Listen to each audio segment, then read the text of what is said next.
মৌলভীবাজারে বেড়েই চলেছে নিত্যপণ্যের দাম, অন্যদিকে বাড়ছে সবজির দামও। শীতকালীন সবজি বাজারেও পিছু ছাড়ছে না বাড়তি দাম। এ বিষয়ে আরো বিস্তারিত জানাতে মৌলভীবাজারের পাইকারি সবজি বাজার থেকে যুক্ত হয়েছেন সহকর্মী এম এ হামিদ।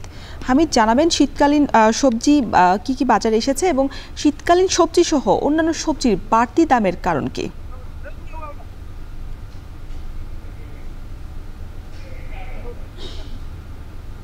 রওশন, আমি দাঁড়িয়ে আছি মৌলভীবাজারের সবচেয়ে বড় যে পাইকারি বাজার, কাঁচা বাজার শাকসবজি, সেখানে দাঁড়িয়ে দেখতেই পাচ্ছেন আমার পিছনে কিন্তু বিপুল পরিমাণে লোক সমাগম হয়েছে এবং সেখানে সবজি বেচা বিক্রি শুরু হয়েছে। ইতিমধ্যে আমি বেশ কিছু ব্যবসায়ীদের সাথে কথা বলে জেনেছি যে সবজির দাম কিছুটা বাড়তির দিকে। তারা বলছেন যে যেখান থেকে সবজি আসে সেখান থেকে সবজির সরবরাহ কম থাকার কারণে সবজির দাম কিছুটা বাড়তির দিকে। জানেন যে শীত মৌসুমের ফুলকপি, বাঁধাকপি, বরবটি সহ বিভিন্ন ধরনের সবজি বাজারে উঠতে শুরু করেছে, কিন্তু খুচরা বাজারে তার দাম অত্যধিক।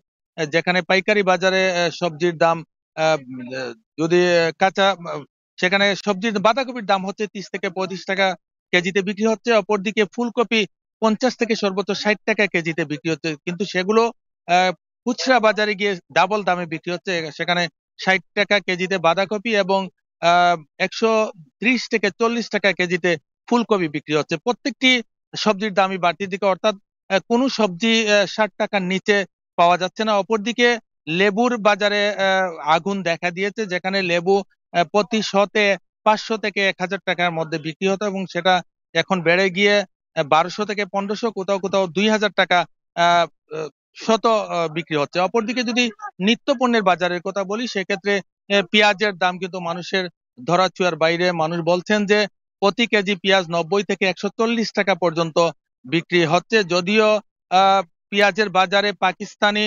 আহ, তুরস্ক এবং চীনের পেঁয়াজ এসেছে, সেগুলো কিন্তু বাড়তির দিকে। অপরদিকে চাউলের দাম মোটা চালের দাম প্রতি বস্তায় 3 থেকে 350 টাকা বিক্রি বেড়েছে, যেখানে 2100 টাকায় বিক্রি হচ্ছে সেটা 2450 টাকায় বিক্রি হচ্ছে। অপরদিকে পাম অয়েলের দাম বৃদ্ধি পেয়েছে। যে পাম অয়েল 110 টাকায় বিক্রি হতো, এখন সেটা 109 টাকা, 119 টাকা থেকে 120 টাকায় বিক্রি হচ্ছে।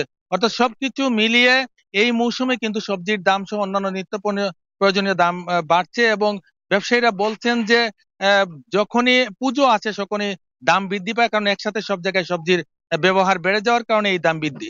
এই ছিল আমার কাছে সবজি এবং নিত্য পণ্যের বাজার নিয়ে সর্বশেষ। রওশন।